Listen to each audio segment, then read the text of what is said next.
श्रीगोंदा तालुका कृषी उत्पन्न बाजार समितीनं 2013-14 या आर्थिक वर्षात झालेल्या गैरव्यवहाराची चौकशी करून 6 महिन्यात अहवाल सादर करावा असा आदेश मुंबई उच्च न्यायालयाच्या औरंगाबाद खंडपीठानं दिलाय, अशी माहिती लोणी व्यंकनाथ येथील कार्यकर्ते राजेंद्र काकडे यांनी दिली।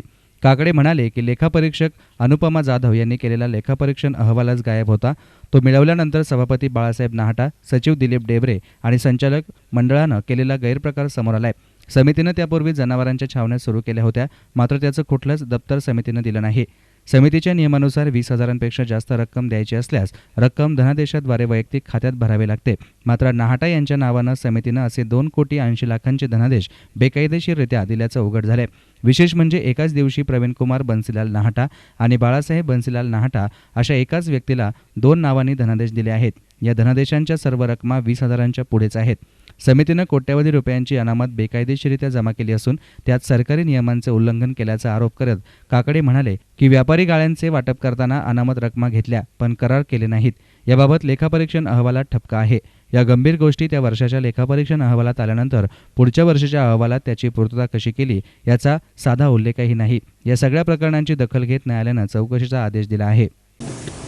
या ठिकाणी जे कृषी उत्पन्न बाजार समिती श्रीगोंदा या संस्थेमध्ये सहकारी समितीमध्ये जी शेतकऱ्यांच्या जिव्हाळ्याची संस्था आहे, या संस्थेमध्ये सन 12-13 आणि 13-14 या आर्थिक वर्षामध्ये जो आर्थिक गैरव्यवहार झाला, त्या गैरव्यवहार संबंधी त्या वेळेचे जे ऑडिटर आहेत अनुपमा मनीष जाधव यांनी निर्देश केलेले होते। त्या निर्देशाचं कुठेही पालन झालं नाही। त्यासाठी वेळोवेळी संबंधित विभागांशी मी पत्रव्यवहार केला, स्वतः जाऊन त्या ठिकाणी अर्ज दिले, पण कुठल्याही प्रकारची त्याच्यावर कारवाई नाही झाल्यामुळं मला शेवट मंत्र्यांकडे दाद मागावं लागली आणि त्याही ठिकाणी त्याच्यावर कारवाई झाली नाही।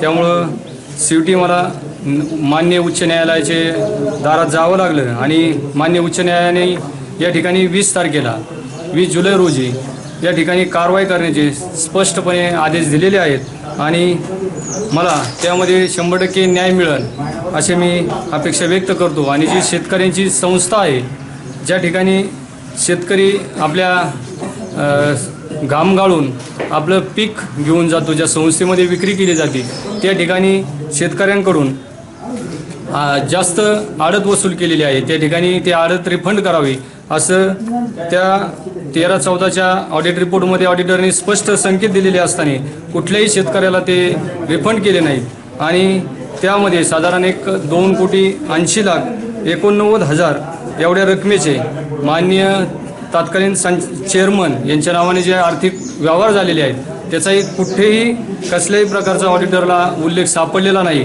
ते कशासाठी काढले आणि कसे वापरले, तर यासंबंधी मी जे माननीय उच्च न्यायालयामध्ये याचिका दाखल केली होती, त्या याचिकेची दखल घेऊन माननीय उच्च न्यायालयाने समोरील पार्टीला बाजू मांडण्याची संधी न देता डायरेक्ट चौकशीचे आणि कारवाईचे आदेश दिलेले आहेत आणि त्या पद्धतीने आम्हाला न्याय मिळेल अशी अपेक्षा ठेवतो।